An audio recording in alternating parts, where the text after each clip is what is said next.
Guess what's back? He's the man behind the mask. That's right, kiddies. It is the year 2013, and we have been gifted with two different Friday the 13th within about 2 months of each other. So once again, we will be looking at Friday the 13th movies. This time we'll be looking specifically at my favorite Friday the 13th films. These have no other criteria other than I watch them the most and they're the best. My favorites are Friday the 13th Part 7, The New Blood, Jason X, and what the Freddy versus Jason. Now, what's kind of fun is that these movies can be looked at in a very broad sense as a behind-the-scenes journey towards the making of Freddy versus Jason. It begins in 1987 when Jason was at the peak of his powers and Freddy was at the peak of his financially. And both Paramount and New Line really thought it would be a great idea to do Freddy versus Jason because we got our best guys, let's put them together. Unfortunately, neither studio would agree to sell their cash cow to the other, and as a result, it didn't happen. So, Paramount, with Friday the 13th, had still tried to soldier on with some ideas similar to that, and so they went with Jason versus Carrie. In Friday the 13th Part 7, The New Blood, Lara Park Lincoln plays Tina, a troubled young girl with psychokinetic powers a la Carrie. She and her psychiatrist, played by Terry Weekend at Bernie's Kaiser, and Sue, I'm the voice of R.C. Blue. And wouldn't you know it, through a ridiculous series of circumstances, Tina accidentally resurrects Jason from the bottom of the lake where he was left by Tommy. You remember Tommy, our erstwhile hero in Friday the 13th Parts 4 through 6. And so Jason has woken up, and Jason is going to continue doing what he does best. Now, why this is my favorite? First and foremost, this is the first one with Kane Hodder, who would be the only guy to play Jason more than once. And not only more than once, he played him 4 times. He tried to make Jason as synonymous with him as Freddy is synonymous with Robert Englund. You watch a Kane Hodder Jason movie and you're going to know that it's Kane Hodder. Other reasons why this is my favorite is just look at him. Look at how awesome he looks. This is why I have an 18-inch version of him. He is just rotted and horrible and the makeup just looks just badass. He's got all the ribs and everything showing through. It also just has a steady stream of good violence and just enough story for you to care between Tina working through her issues, Nick being a would-be boyfriend / big fan of the color blue and or denim, which may have been an artistic choice. Maybe he's supposed to be a foil for Jason and his blue and rotting jumpsuit, but you know, you never can tell. Jason kills an awful lot of people in an awful lot of creative ways, not the least of which is the first instance of the famous sleeping bag death.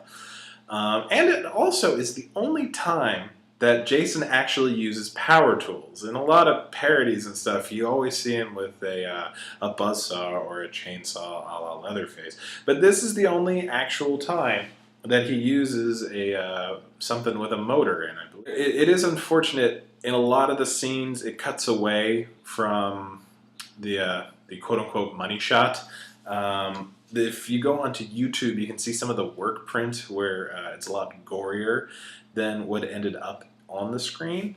And another thing, setting it apart, this is also the last Jason with like real 80s style nudity. You get like little side boobs or little nods to 80s slasher movie excesses in Freddy vs. Jason and Jason X, but this is the last real one.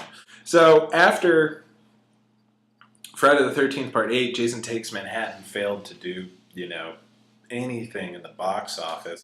Paramount finally sold Jason to New Line, the owners of Freddy. So the first thing they did was they did Final Friday, which, if you watch the end, is sort of a setup for Freddy vs. Jason. Jason dies.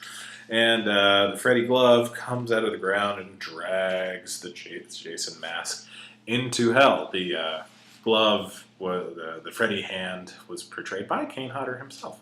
But then after that, nothing happened for a while. Like, this is the early to mid 90s, and they just didn't do anything. So, New Nightmare came out, but that doesn't really fit in the actual, Nightmare on Elm Street continuity. It's a neat little movie, actually. So to keep interest in the franchise alive, New Line came up with Jason X, which is not just Jason in space. No.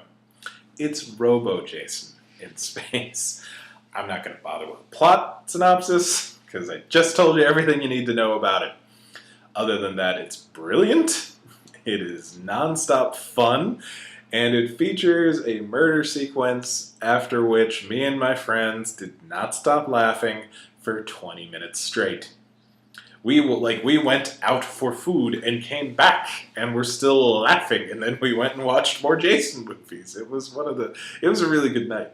I miss college. Written by Todd Farmer in a surprisingly clothed cameo as Dallas, one of the Space Marines. Todd Farmer also wrote My Bloody Valentine and Drive Angry, and appears completely naked in both of those films. In this one, he's wearing clothes, mercifully. He kind of looks like a sleazier, white, trashier version of Stone Cold Steve Austin.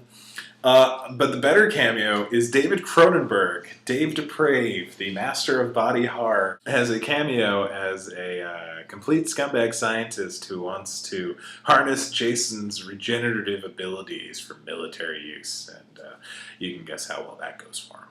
I cannot recommend Jason X highly enough. I don't want to tell you anything because there's just so much fun in it. Also keep your eye out for Peter Mensa as Brodsky, a.k.a. the old dog, who is the baddest ass black guy in all of Jason films. It was kind of a neat progression because you got Julius in number 8, and he's awesome. He's the fellow that tries to punch Jason to death on top of a roof in New York and unfortunately loses. And then in Jason Goes to Hell, you have Stephen Williams, Creighton Duke, bounty hunter, who just goes after Jason, and he's just awesome. But they pale in comparison to the future of black people. And Brodsky, played by Peter Mensa, who you will recognize as the guy who gives one of the worst setup lines in all of action film history. He says the line, "This is madness," which is, followed up by Gerard Butler's "This is Sparta," and remember how well that turned out for him. Oh, and of special note is Jason X is actually the last Jason movie so far with Kane Hodder. Ken Kurtzinger plays him in Freddy vs. Jason, and Derek Mears plays him in the reboot. They are going to be making a new one next year, so no word yet as to who's playing him. Finally, we have what can only be described as the greatest religious experience of my young life. Freddy vs. Jason. I was not prepared for how good this movie was. It was every single thing I wanted it to be. It's essentially a Nightmare on Elm Street, guest starring Jason. It's pretty clever how they linked everything together. It came out in 2003. This was the year of Lord of the Rings, Return of the King, and The Matrix Revolutions, and I gotta tell you, for me, they paled in comparison to the theatrical experience of the lights dimming, the New Line Cinema logo coming up, and hearing the familiar Nightmare on Elm Street piano tune followed by the ch-ch-ch. It was nearly a standing ovation in a packed house. Everybody wanted to see this movie. Everybody was happy afterwards because it was awesome. Because Freddy was Freddy and Jason was Jason. And you do have some of the most annoying teenagers in film. This is not including Catherine Isabel of Ginger Snaps fame, because we will follow Catherine Isabel into hell. And, considering the movie she gets stuck doing, a lot of the times we do. Unfortunately, everybody else is kind of insane. Like, after Catherine Isabel's character dies, I'm sorry, spoiler alert, a lot of the teenagers are going to die in this movie. After she dies, her best friends, played by Monica Keena and Destiny's Child's Kelly Rowlands, are just kind of like, man, I just can't believe she's dead. And then Monica Keena just looks at her like, yeah, I know. But hey, my boyfriend's back! Played by Jason Ritter, son of the late John Ritter. And he's just terrible. But in terms of casting, the movie was made in Canada, so it just features Canadian all-stars like Brendan Fletcher, who also appeared in the Ginger Snaps films and a bunch of other, basically any TV show filmed in Canada, he pops up. And Gary Chalk, the voice of Optimus Primal, is there as our not necessarily evil, but older and conservative sheriff, and he's just awesome. Everything about this movie is awesome. And this is before you get into the fight at the end. The actual Freddy versus Jason lasts a half hour of these two guys just beating the shit out of each other. And yes, it gets, Looney Tunes-esque, but they're unkillable demon jerks. Why wouldn't you have it be Looney Tunes-esque? There's blood everywhere, screaming and punching and jumping and slashing and... Oh my god, I don't know how I'm going to wait until Friday to watch it again, because I really just want to watch it right now. Oh my god, it's so good.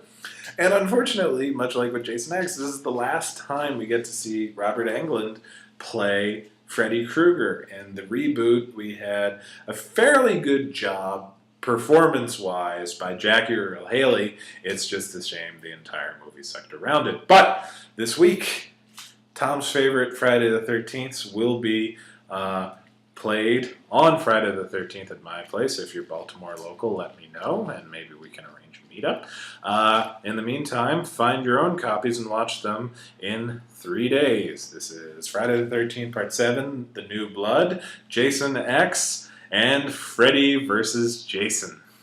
See you next week.